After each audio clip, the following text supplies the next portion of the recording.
this time not a fleet of limos, but a bus. The government has been at pains to stress a no-frills presidency. Arriving from Brussels came all 27 commissioners, anxious to hear what EU policies Ireland can prioritise and complete over the next 6 months. The big issues will be to agree a 7-year budget and to inject desperately needed economic growth, particularly through liberalising the single market and advancing a trade deal with the US and Japan. But if a deal isn't reached soon on the EU budget, that could scupper Simon Coveney's hopes of concluding agreement on reform of the Common Agriculture Policy. One of the key priorities for the Irish presidency is to agree the 7-year EU budget, which is called the MFF, the Multiannual Financial Framework, to agree that in February, because 38% of that budget applies to the CAP. And so until the budget is agreed, we can't finalise the Common Agricultural Policy reform process. For obvious reasons, the government also wants to complete the first steps in an EU banking union. On the separate issue of the promissory notes, there were these words of encouragement. I think President Barroso made one comment which I think was important today. He had already spoken about it beforehand, about how the Commission very much supports the decision made by the European Council in June and delivering on that now.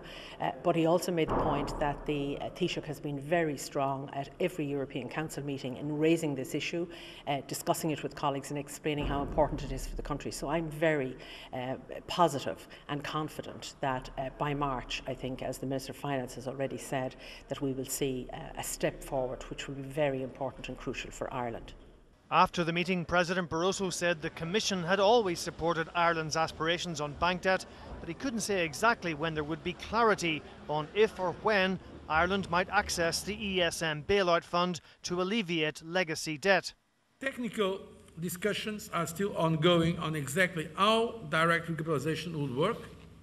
And this, I cannot predict how long it's going to take these technical discussions.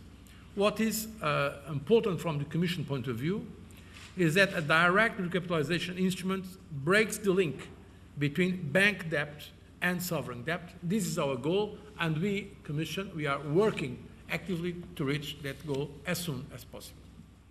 But stressing that both the German and French leaders had acknowledged Ireland as a special case, Mr Kenny said a deal on promissory notes and access to the ESM was actually now indispensable to Ireland returning fully to the markets.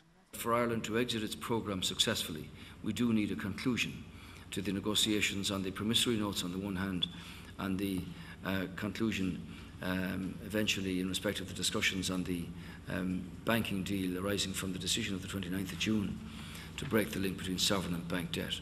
I might say to you that particular circumstance and the unique situation that Ireland is in, where no other country has a situation of having to deal with promissory notes, or the situation where the electorate were burdened with the full cost of recapitalisation of 64 billion.